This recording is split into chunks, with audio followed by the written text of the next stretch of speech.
This is CGTN, China Global Television Network.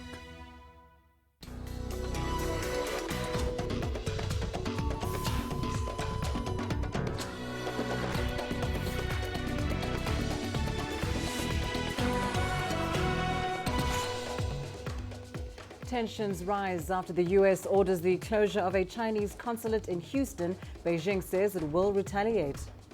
Nigeria's president condemns the Boko Haram killing of 5 aid workers. And more countries in Africa lift states of emergency and lower COVID-19 restrictions. Hello and a warm welcome to Africa Live on CGTN. I'm Lindy Mtongana in Nairobi. Also coming up this hour. In business, the African Development Bank extends a $300 million loan to South Africa. And in sports, Liverpool lift the English Premier League trophy for the first time in 30 years. In our top story, China says it will take necessary measures in response to the U.S. request to close its consulate general in Houston. It's also rejected U.S. allegations that the consulate was involved in stealing intellectual property and spying. The United States said the Chinese consulate general in Houston conducted activities incompatible with their status. This is an entirely malicious slander. The U.S. request to close the Chinese consulate in Houston is a serious violation of basic principles of international law, international relations, and bilateral agreements, and will sabotage of China-U.S. relations. Well, in light of the current rocky relationship with the U.S., senior Chinese officials have voiced their ideas on what the next steps that should be taken should be and how they should go about it. Steering the relationship out of difficulties and bring it back on track. That is how Chinese Foreign Minister Wang Yi defined the key task when he spoke at the China-U.S. Media Forum earlier this month. And he followed with 3 suggestions. Activate and open all channels of dialogue, review and agree on lists of interactions, and cooperate on COVID-19 response. China's ambassador to the U.S., Cui Tiankai, took a similar approach and said the first step of opening all channels of dialogue is essential. How can 2 countries communicate with each other if there's no dialogue? How could they expand cooperation? How could they manage differences? It should be said to be a very abnormal situation if there's not even dialogue. Sometimes the United States will say that they cannot engage in dialogue for the sake of dialogue, but should be result-oriented. I told them, of course, we also hope to have good results, positive results. But the so-called result-oriented is not just fulfilling your requirements regardless of my requirements or even harming my interests. This is not a balanced result. The result should be a balanced and mutually beneficial one. This is the real positive result. In addition, where does this positive result come from if you don't even have a positive dialogue? Cui also elaborated on Foreign Minister Wang Yi's suggestion of drawing up 3 lists of interactions. I think the 3 proposals put forward by State Councilor and Foreign Minister Wang Yi, especially the 3 lists, are based on the current needs of China-U.S. relations. And they are also very forward-looking and constructive. The 3 lists actually are first, a list of cooperation, listing the areas we can fully cooperate. The second is the list of dialogues. That is, some issues may still have some differences or some ambiguities. So we can clarify them through dialogue and can still find a lot of space for cooperation in it. The third is a list for managing differences. That is to say, there are some problems between China and the United States that cannot be solved in a short time. And some existing divergences and objective differences will exist for a long time. So how do we manage these divergences and differences well, and don't let them affect the development of the overall relationship, especially the things we should cooperate? Therefore, if the 3 lists can be made clear, the context of China-U.S. relations will be clearer. Addressing concerns that these approaches could be difficult to put into practice, Ambassador Cui said many U.S. participants at the forum have responded positively towards Wang Yi's speech. The need for the U.S. and China to talk about their differences seems to grow even more acute. Wang Yushen, CGTN. Well, let's turn our attention to news coming out of Nigeria now, where members of the militant group Boko Haram have killed 5 people believed to be humanitarian workers. The victims were recently abducted in the country's Borno state. The terrorist group publicized the development via a video it published on social media on Wednesday. The 35-second video showed all 5 abductees being executed. President Muhammadu Buhari has condemned the killings. Well, let's bring you more on this story now. We're joined by our correspondent, Deji Badmus, live with us in Lagos. Deji, certainly disturbing, if not horrific, events coming out of Nigeria. What more can you tell us about the abduction and killing of these 5 aid workers?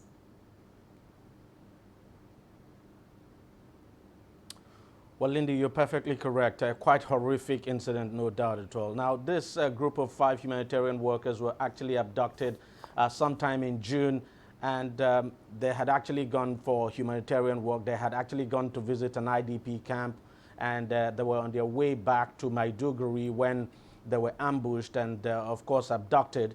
And days after the abduction now, the Boko Haram actually released a video of the 5 of them and demanding that ransom be paid. The insurgents actually demanded $500,000 now in ransom. But unfortunately, it appears things didn't go well. Maybe those who they were negotiating with now, the negotiation didn't go well, and that's the reason why we have these horrific killing of the humanitarian workers. It is quite a sad event, and as you have said, President Buhari has actually condemned it and has given all the assurance that he would protect humanitarian workers in the northeast of the country.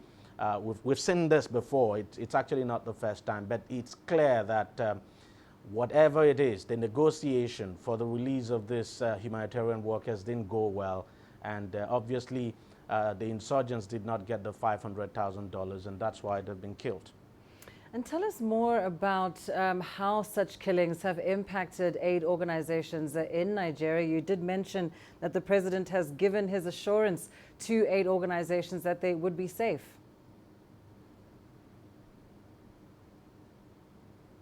Well, fact is that I really doubt if humanitarian workers in the northeast of the country would actually believe the president, because they've seen these assurances now from the president in the past, and you know, we continue to have this incident. Now, it's very clear that you know, abductions and killings like this would obviously impact humanitarian efforts now in the northeast of the country.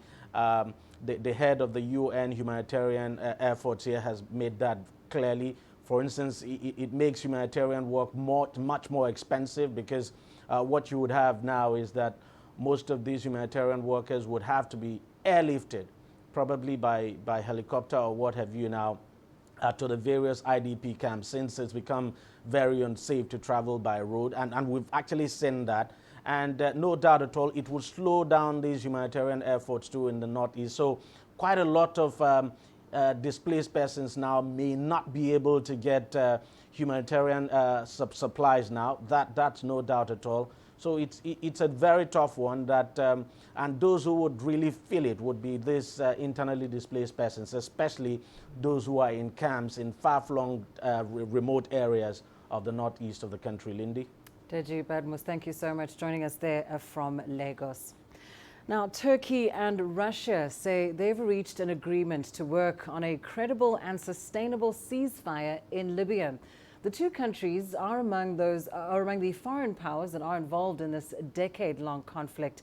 During talks in Ankara, the two nations said they want to promote dialogue between the warring sides and ensure humanitarian access to those affected by the fighting. Turkey and Russia are also considering forming a joint working group, even though they back opposing sides. Turkey supports the internationally recognized government of national accord, while Russia backs the Libyan National Army, headed by Khalifa Haftar. Egypt, which also backs the LNA, has threatened to send troops into neighboring Libya. That's if the GNA and Turkish forces try to seize the strategic city of Sirte. But the GNA's allies say this is likely to hamper efforts to end the fighting. Turkey says that Haftar's violation of previous ceasefire agreements deems him unreliable. Ankara is calling for the withdrawal of Haftar's LNA forces from key positions in Libya, including Jufra and Sirte. For this ceasefire to be sustainable, Jufra and Sirte should be evacuated by the Haftar forces. Yeah, Egypt thinking of sending military forces into Libya will not help the political process, especially when we are all working on a ceasefire and trying to move the political process there. I believe it will be a dangerous military adventure for Egypt. Well, let's delve deeper into these latest developments in the Libyan conflict. We're now joined by our correspondents, Michael Bardavid in Istanbul and Adal Al-Maghrawi, who joins us live from Cairo. Michael, let's start with you. Turkey and Russia say they have a plan for a sustainable ceasefire. But how does Turkey hope to achieve any of this if Khalifa Haftar and his backers refuse to withdraw from key positions? Well, it seems that from the statement we just listened to, it would be quite pointless, according to Turkish officials, at this point. The withdrawal really is the key for this deal to go forward. This is what Turkish officials are saying for a credible deal to emerge. That's the statement we heard from Turkey's presidential spokesman, Ibrahim Kalin.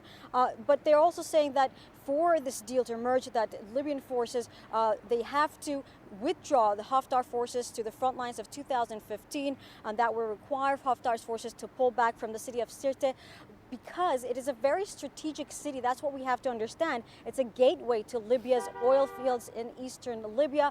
So that's really very key. And also in Jufra, we're talking an airbase in central of the country. So that's why the reason for Haftar's forces to withdraw from those areas are very critical, very strategic. Basically, that's the whole point of the ceasefire deal at this point. However, it's also been stated that there would be other possibilities, according to Turkish officials, in terms of negotiations. We heard this from the presidential spokesman, but also from Turkish President Recep Tayyip Erdogan himself. He also stated that there is another parliament in Tobruk and other players in Benghazi. He stated that negotiations could take place without them. So even though withdrawal is key for Turkey for a ceasefire, we do see that Turkey also considers Haftar's forces to be illegal, and therefore other potential players could also be enforced there.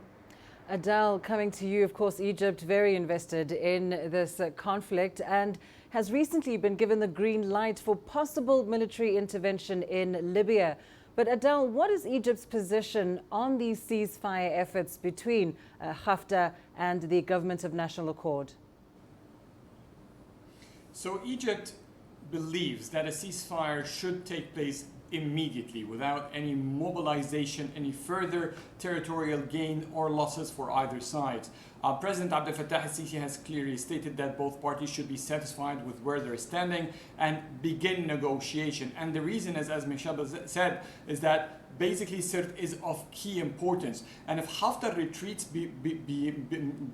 far away from Sirte towards the east, towards Egypt, it means that the GNA will advance to that city, and from it they will have more or less a clear way with very little resistance to control the oil ports, which Haftar actually controlled before his march towards Tripoli. So the point is not about Sirte in itself, but where it leads to Libya's riches, to the oil ports where Haftar is there and steady. Also, there is Al Jufra air base right close to and adjacent to Sirte, which Egypt fears that the Government of National Accords, the militias supporting it, many of which are rivals to Egypt, would have access to such an air base and Egypt would be within the range. That's why for Egypt is just stop the fighting, stop any military advances, and let's begin the negotiations on the current grounds, which of course the Government of National Accord has not been accepting. Basically, most of Egypt's initiatives have not received any warm welcome from the Government of National Accord due to this rivalry between President al-Sisi, al-Sarraj, and the militias supporting him. Michael, coming back to you, Turkey, as we know, reacted rather strongly to Egypt's plans for possible military intervention in Libya. How do you see Turkey and Russia responding if Egypt were to go ahead anyway? Well, it seems that would be a very challenging position for Turkey and Russia in order to sustain some kind of balance in that sense. But from the statements that we're hearing from Turkish officials, of course, it's full of warnings. We just listened to a warning saying that it would be a dangerous adventure for Egypt to go forward with this, that it would be too risky for Cairo. These are the words of Turkish officials from the presidential spokesman Ibrahim Kalin, but also from Turkish President Recep Tayyip Erdogan as well.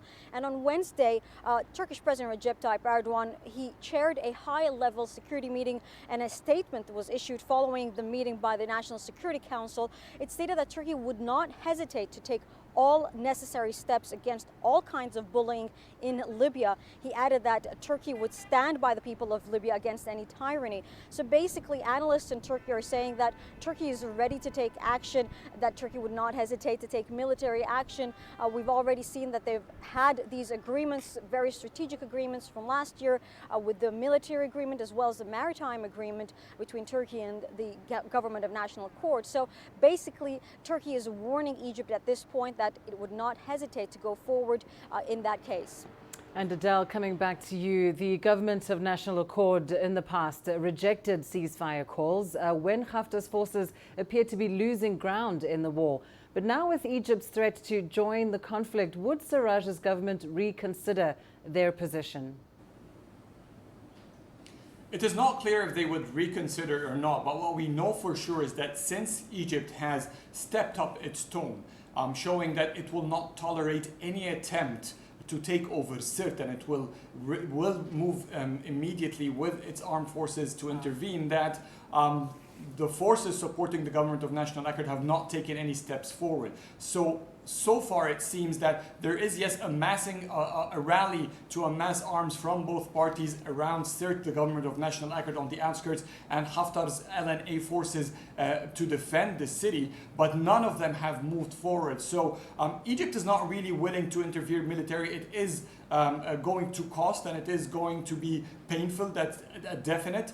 But it is also not willing to take a step back from the red line, as El-Sisi has described it, of Sirte and El Jufra, and it doesn't want the government of national accord to move beyond it or to try to cross it. And this is how important that strategic line is. So, and again, we're not talking about a war that the government of national accord or the Libyan National Army have full control over their decisions or their movements. This is more or less of a proxy war.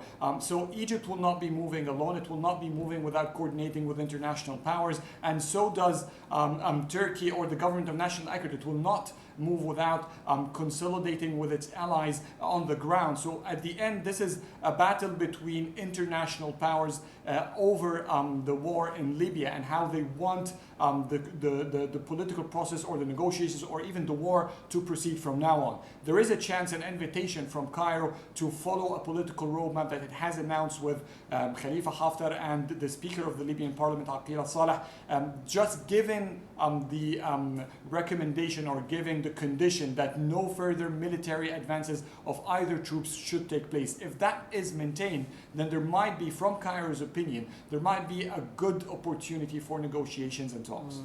And Michal, coming back to you finally, Adele mentions there that this is a proxy war between international powers. So Michal, perhaps just clarify for us, what exactly is Turkey's endgame in all of this? Yes, I agree with Adele. I mean, this is really an international situation there with regional power playing at this moment. Really, it's very critical for Turkey. And the main point for Turkey at the end game basically is multifold. We're talking about Turkey trying to protect its financial, its energy, military, geopolitical interests in Libya, but also in the region in Eastern Mediterranean. That is what is critical for Turkey. Turkey wants to have a say in what happens in Eastern Mediterranean. That's why Turkey, when it signed the strategic deal with the Libya's government of national accord, with the maritime agreement, the military agreement, it was really part of a regional play, a strategic play for Turkey, very critical one, especially in terms of energy interests for Turkey in that sense. the potential for gas and energy in that sense is really incredible for Turkey, because Turkey wants to diversify its energy supplies in that term. It's very dependent in terms of energy on Russia and Iran at this point. So really, this becomes very critical for the potential it creates for Turkey at this point in terms of being able to influence what happens in that area, especially when it comes to being at the negotiation table, when other key players are also in that area trying to make negotiations of their own in terms of Libya, Greece, Israel also creating their own agreements in that area. So Turkey doesn't want to be excluded from the negotiation table in terms of what happens in the East Med, and this is a key way for Turkey to do that. That is why very critical for Turkey is what happens next in Libya. Michael Bar-David joining us there live from Istanbul, and of course Adel Al-Makhraoui in Cairo. Thanks very much to both of you for that very informative analysis on the latest developments in the Libyan conflict. You're watching Africa Live. Time now for a short break. Coming up, former Ivorian President Laurent Gbagbo's party asks him to run for the presidency again. And Uganda deploys military aircraft to help fight Al-Shabaab terrorists in Somalia. My family has been doing this artwork for the past 600 years.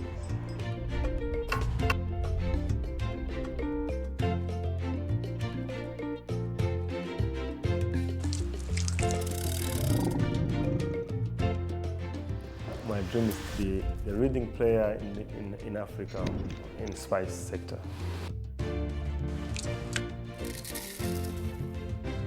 Nobody in the region consumes it. Even me cannot afford the vanilla cooking.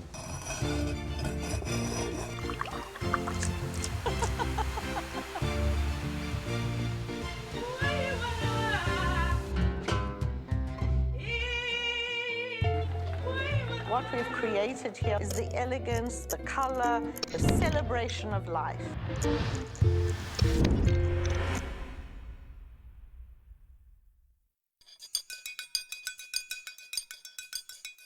When Isabel's son, Yanni, was diagnosed with autism spectrum disorder, she decided to open the association Colmeia to offer a safe haven for children like him in Cape Verde.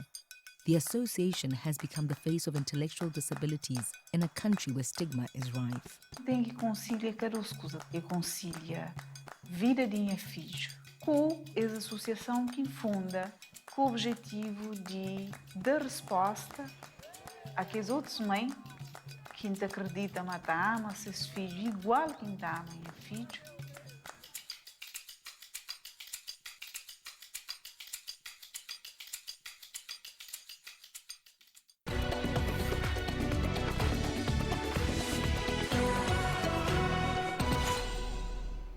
The political party of Cote d'Ivoire's ex-leader, Laurent Gbagbo, has called for him to run for president in the upcoming October elections. The Ivorian Popular Front says his return to Cote d'Ivoire could shape the country's politics. Gbagbo was acquitted of war crimes by the International Criminal Court last year. While it is not clear if he will accept the invitation and return home, his candidacy would be quite a twist in a tense build-up to the polls. In 2010, Gbagbo refused to step down from office after a disputed election that sparked a civil war that left about 3,000 people dead. The October 31st election is seen as a key test of the country's stability. Other candidates include the octogenarian former president Henri Konan Bedi and Marcel Amontono, a longtime ally of the current president Alassane Ouattara. The Ugandan military says it has deployed combat aircraft to support peacekeeping operations in Somalia.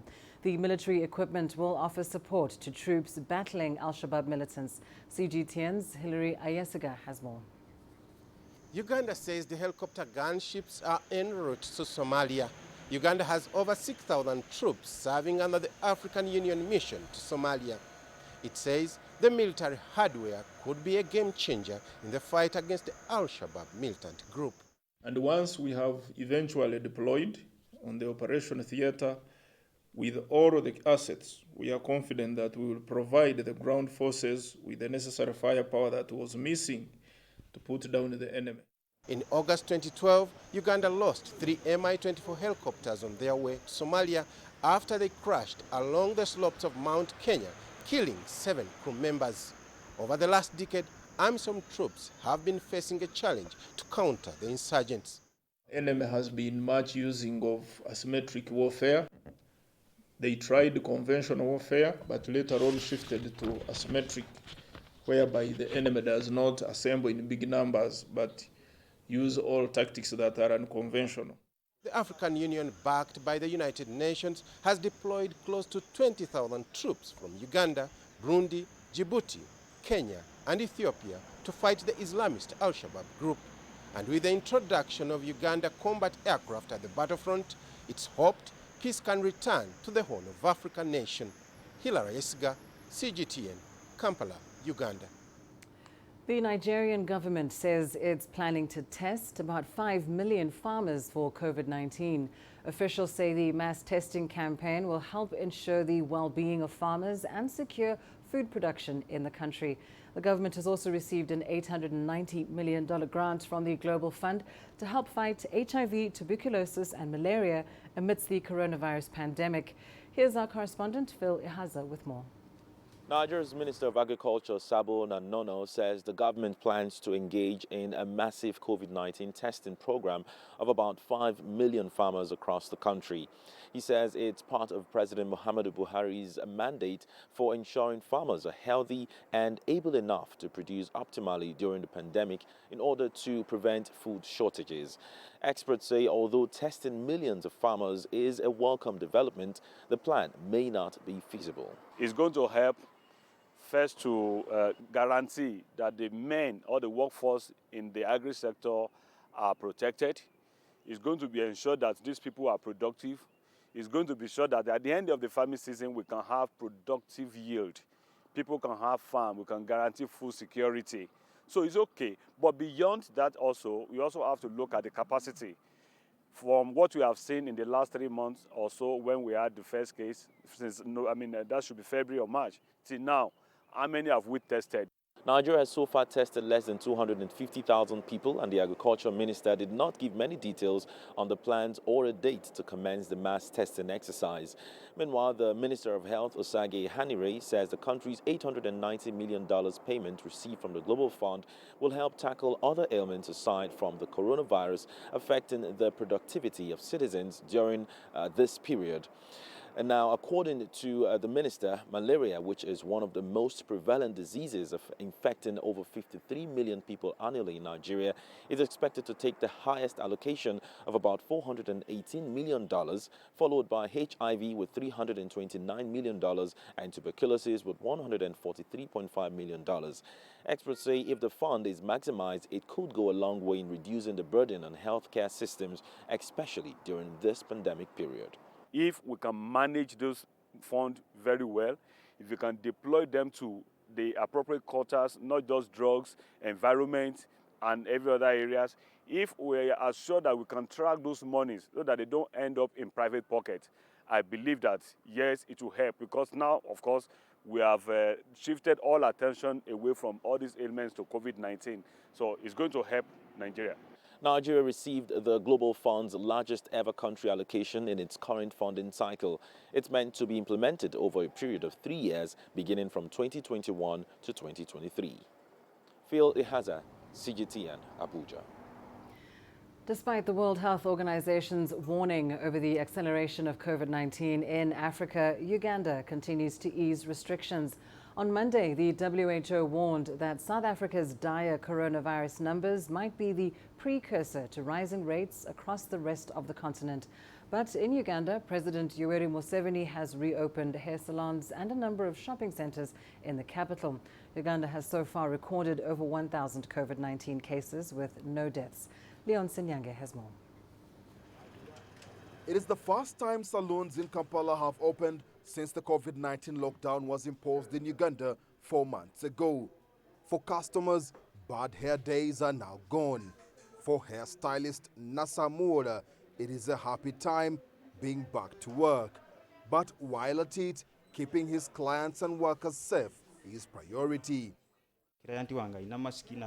My client has a mask. I also have a mask. We have the temperature gun at the entrance. we surely won't be able to spread the virus. Besides saloons, shopping arcades were also allowed to reopen. However, only 110 of the city's 170 centers met the required health and safety standards.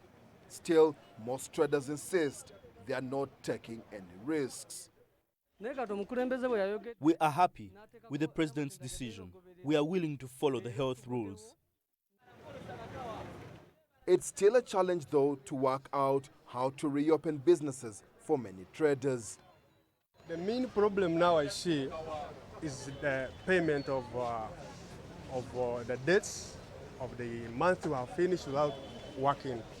So that is a very big problem for many people because even some are vacating. Although Uganda's daily new COVID-19 infections seem to have stabilized, officials insist they won't be letting their guard down. Locking and unlocking is something that we may have to get used to as a population. Similarly, we have been locking border districts, we have been locking certain districts and communities.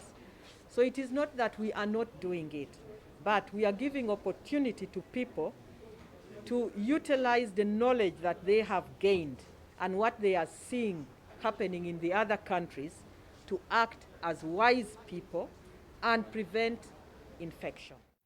The first lifting of the lockdown will see motorbike taxis also allowed to carry passengers. They are expected to start in a week's time.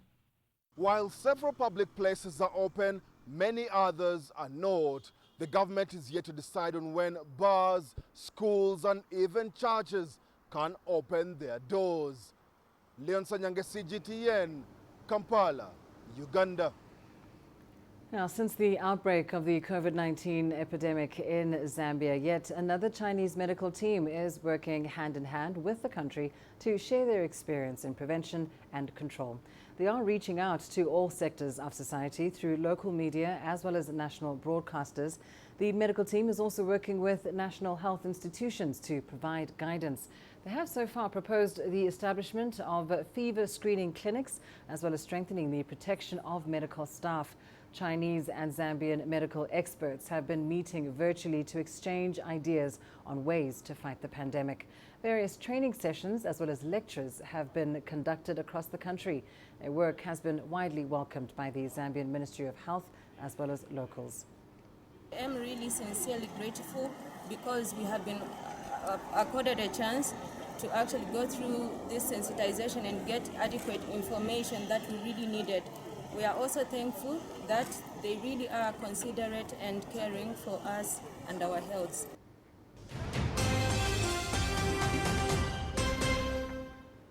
Let's take a look now at our top stories this hour.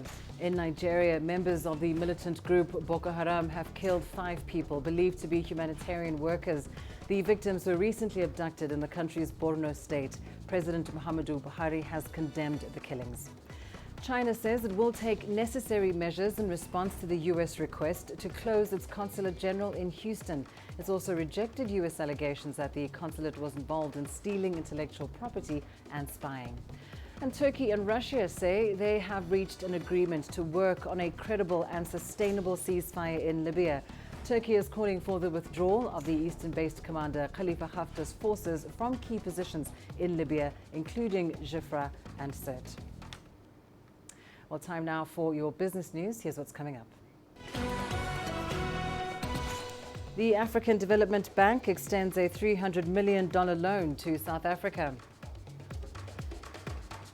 And independent power producers in Ghana threaten to cut off supply to the government over unpaid debt.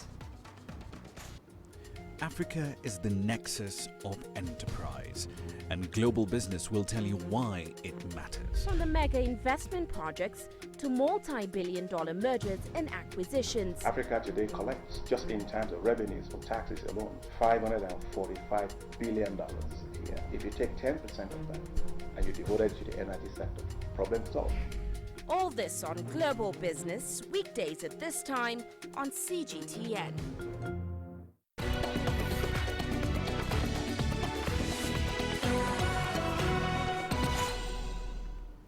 In your business news, the African Development Bank has approved a $300 million loan to the South African government. The money is to help the government fight the COVID-19 pandemic and support its budget. Africa's most industrialized economy was in recession even before the coronavirus pandemic arrived and is now projected to shrink by at least 7% this year. The budget deficit is expected to rise to around 15% of GDP.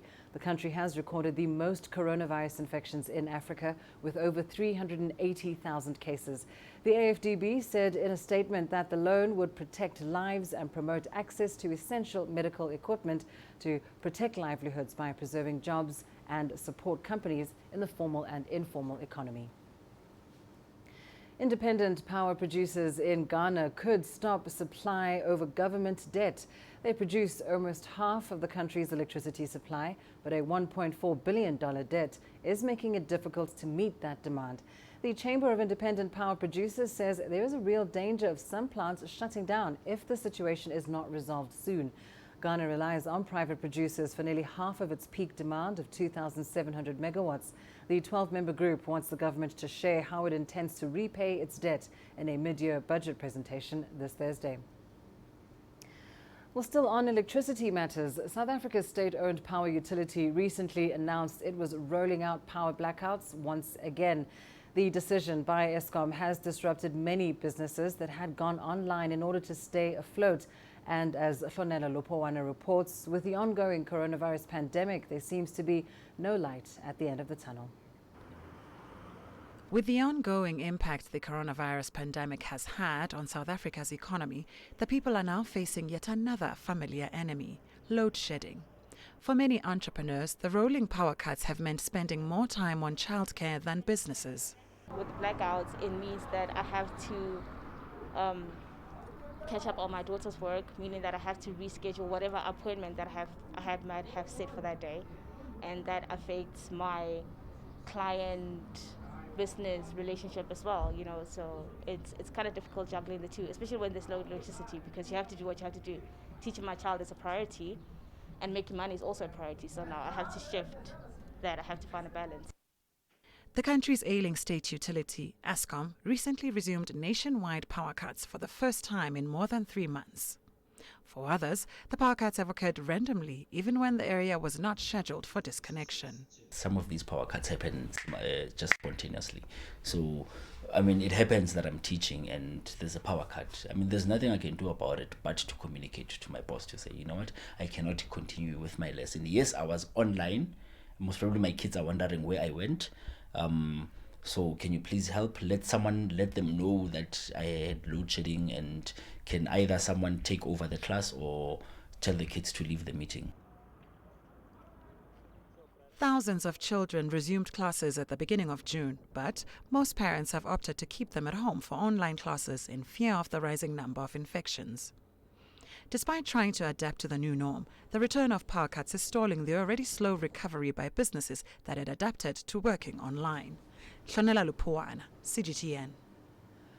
China today launched its first attempt to reach Mars, sending aloft the Tianwen-1 lander aboard a Long March 5 rocket. It's not only an advanced aerospace mission, it's also become a major marketing strategy by commercial brands working with the China Aerospace Science and Technology Corporation.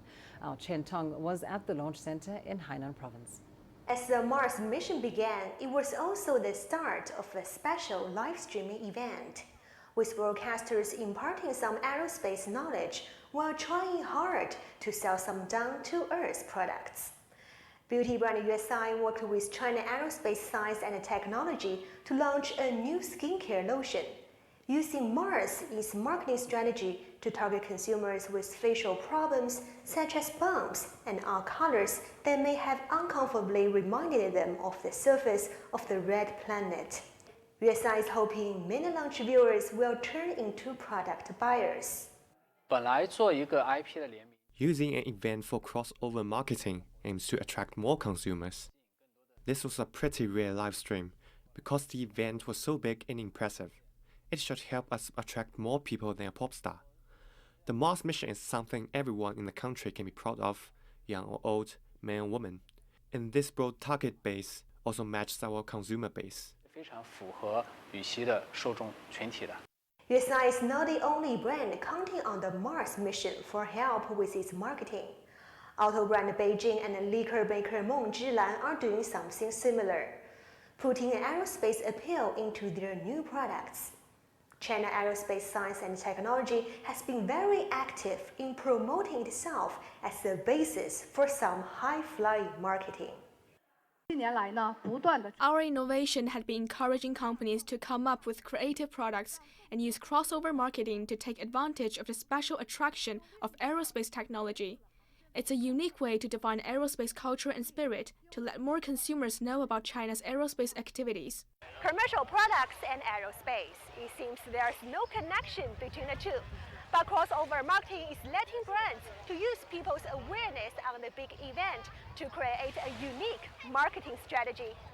From IP point of view, of course, they want to raise, strengthen, or increase their image. And from the organization point of view, this kind of crossover can also help them to get more funding or donation from the commercial activities like this. So it's no surprise that this sort of marketing strategy has a large appeal. Tmall says sales of these crossover products are doing well. High-quality domestic brands are seeing increasing sales on Tmall's platform. We're confident about the future of the consumption sector and the ability of domestic brands to continue exploring how to become more chic and popular.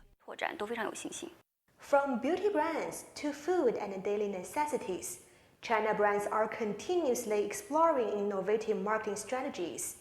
With China's aerospace industry participating, more innovations are expected to come for China's products and marketing to put them in your homes. The sky's the limit. Chen Tong, ICS for CGTN at the Wenchang Space Launch Center, Hainan Province. Meanwhile, America's search for life on Mars is part of a larger program that includes missions to the moon to prepare for human exploration of Mars. A special breed of sheep in New Zealand will play a critical role in protecting those astronauts. Let's find out how. And liftoff at dawn. The dawn of Orion and a new era of American space exploration. NASA's Orion spacecraft are a key part of America's Mars exploration program. The reusable modules will take astronauts to the moon in 2024 to prepare for human exploration on Mars. And woolen filters, made in New Zealand, will help keep the crew safe if there's a fire on board. Wool to us has been known for many years as a very flame retardant natural material, and its properties combined with filtration meant it was possibly a natural choice. But this is no ordinary wool. The fibres used in the filters come from the Astino sheep, a combination of 3 different breeds that produce a superior fibre with high levels of particle filtration. All our sheep are DNA profiled. We measure and test the fleeces on each animal. We can take the wool with its common benefits and improve them further. The woolen filters being sent into space to help protect NASA's astronauts are relatively modest from an economic perspective.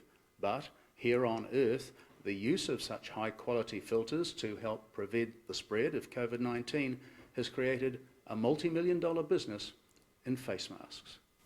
Since the COVID-19 outbreak began, international demand for masks with woolen filters has soared. The masks cost considerably more than their synthetic counterparts, but the wool makes breathing easier.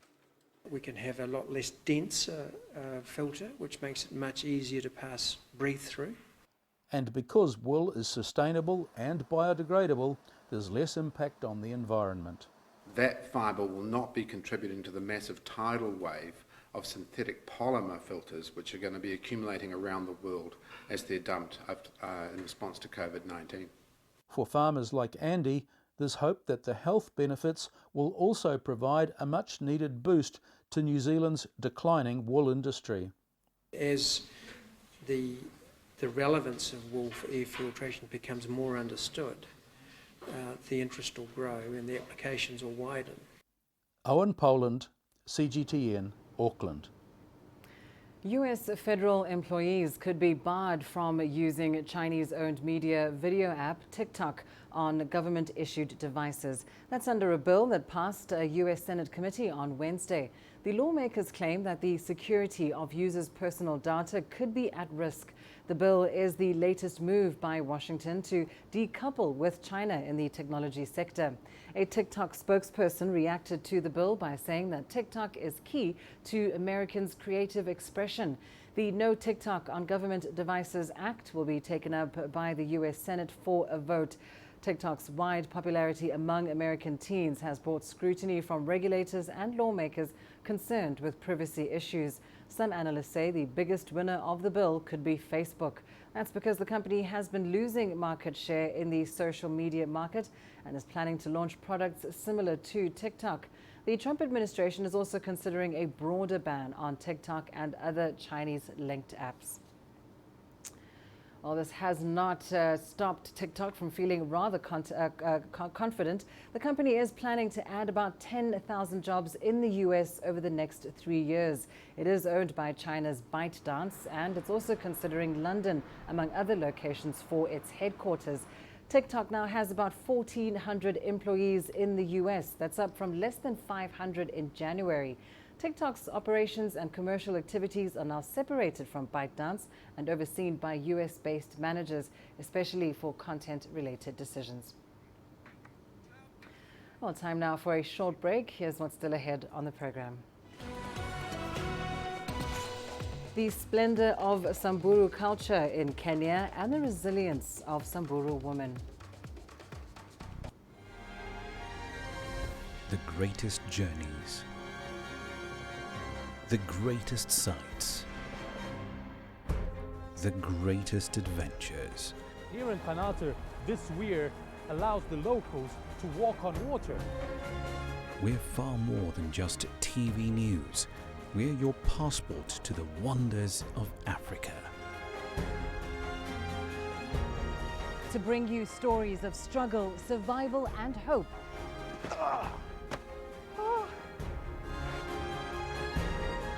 So let's explore.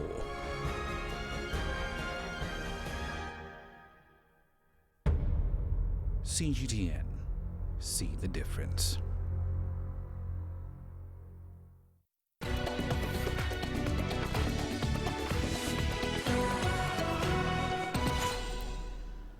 Welcome back. We start here in Kenya. The Samburu are a tribe of warriors, proud and well known for their culture and traditions.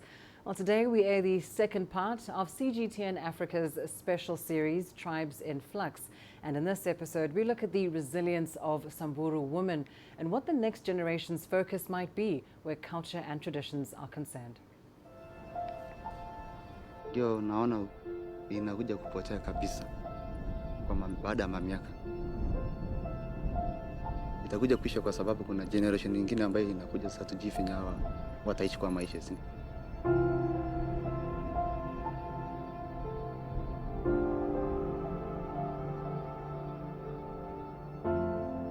Takabla na kam gorda tenda bashi yonna ngai na bosho ma tacho kana namna ka Samburu adum school kijaba ko bangule community iyo mdana je gutu program taka ga bodan garan school an gara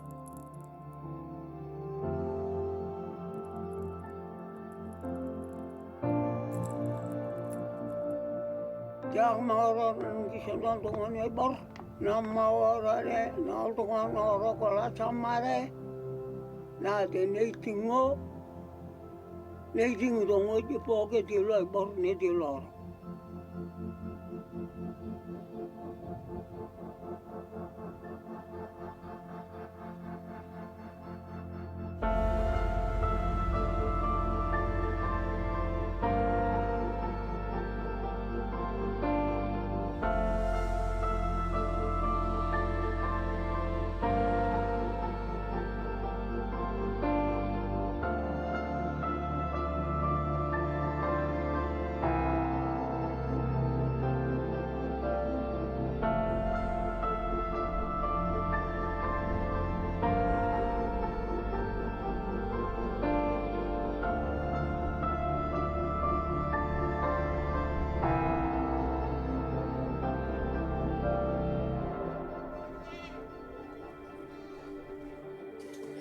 Kaya ko pati gitsyon may sa. Kaya tanto kinikiningi lomod lang ko po. Jam de TV. Nere na biyo ni jam. Gadoli ni dana na dogolin. Katu. Aguya. Ye de jingar na gatu dana ga gatu. Katu.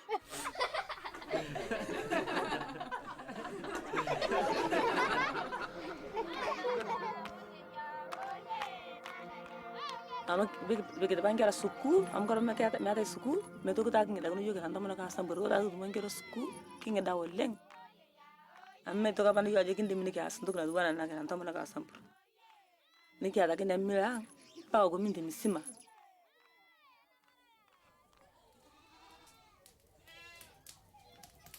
Pau kena semui ini mete apa? Kaya apa tu semui? Nama kena yuni rawal tonga mal tonga nyerapu nyerawa nyapap.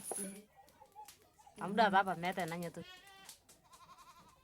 Dua itu altung ane ne pwede kiji yana ngamata na raya eka sungkop. Esa pate yu. Amige sama kiara.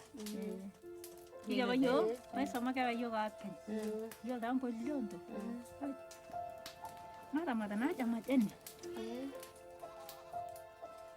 So zamani tulikuwa tunaenda mbali sana, lakini sasa hizi tumesqueeze time kwa sababu ya shule na pia urefu ya distance ya kwenda maji. So ndio unaona sasa tunaenda, hatuwezi enda mbali kama hapo zamani.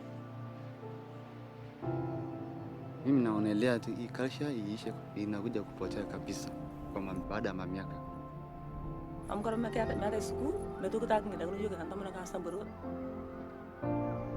Bangkira suku, kinga dawo leng.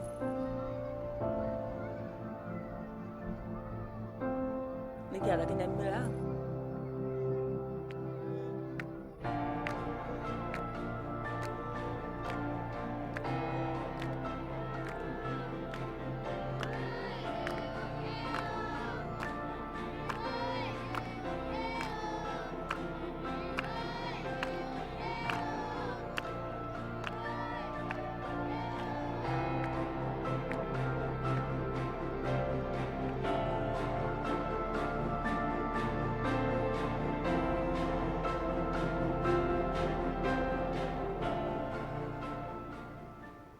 You are watching Africa Live. Your sports news up next. Coming up, Liverpool lift